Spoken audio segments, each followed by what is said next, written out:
Um, Paano nagkakaroon ng monetization? May required number of views, shares, hours? Please educate us. How do they monetize that?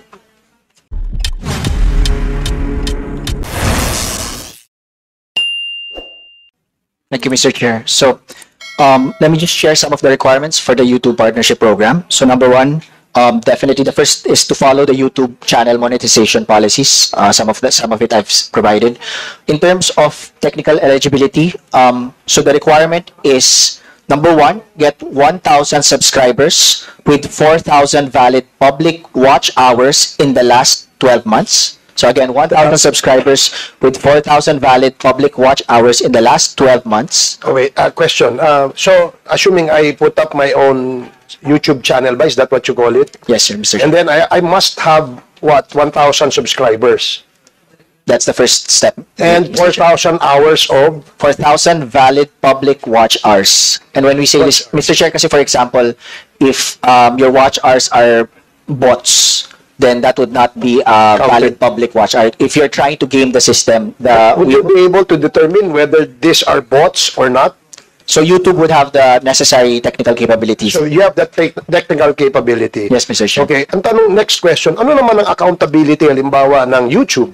Assuming that your channel is being used as a purveyor of fake news, and then you discovered that merong anong accountability ng platform?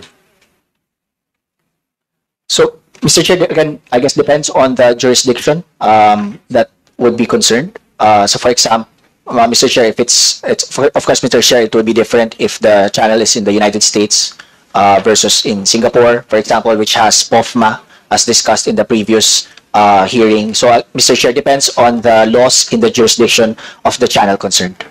And it's as if you're saying that we're helpless in trying to impose accountability to the platform kapag ka ito ay abroad, no?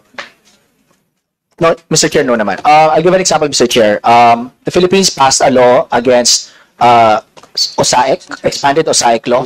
And on the expanded OSAIC law, there are specific platform obligations on that law.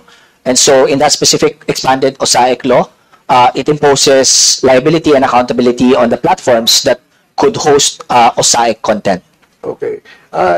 For those companies that advertise sa YouTube, no, do they pay you? Do they pay YouTube? They pay YouTube, the platform operator. Yes, yes, so they do. Chair. Yes, so assuming a company of Congressman Marcoleta advertises in your platform, they should pay you. They must pay you. Yes, Mr. Chair. And do you pay taxes for that? So Google as a company, so of course the mother company, Google LLC.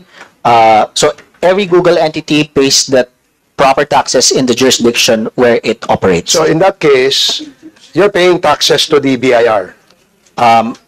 For every Google entity, it pays the taxes, the correct legal taxes in the country. So for the Philippines, yes or no? Yes, yes, you're paying. So yes. You have records of tax payments to our BIR. Yes. Okay. BIR, is that true? Can you monitor how many ads that the platform actually gains? BIR? Parang kayo mismo, hindi nyo alam eh.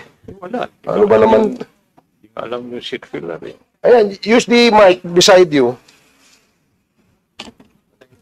Mr. Chair, yes, Mr. Chair, insofar as the ad revenue specifically, So you monitor how many ads, magkanong payments nila, and you have that record sa BIR. no, Mr. Chair, unfortunately. Paano yun? Yes, sige, attorney. Yeah. Just to, Mr. Chairman, just to clarify, so Google, the entities in the Philippines, Google Philippines, and other entities in the Philippines, they do not own nor operate the YouTube platform. And so that's why the taxes that we pay to the BIR are the ones only proper to the local entities, so not the advertising. So the advertising is done not by the platform is not operated by the local entity. But you make money out of the ads that are being shown in the channel, right? Sa platform nyo. Google LLC does. Yes. Just my example is that when, let's say, the company of Congressman Marcoleta magkaroon ng ads sa inyo, he has to pay you.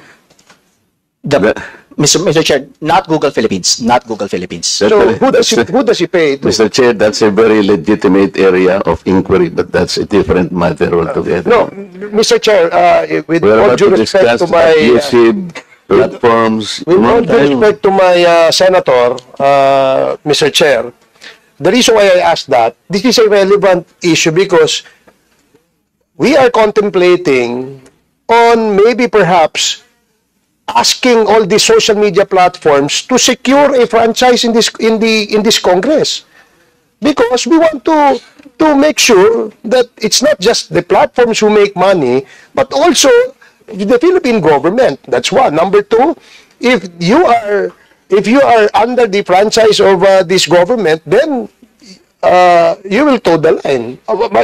Sorry, I do not mean toe the line, meaning you will be subject to the regulations and then the rules that will be imposed under this law. And I think, I'm pretty sure that no less than our Senator Marcoleta would be more than willing to author that kind of law.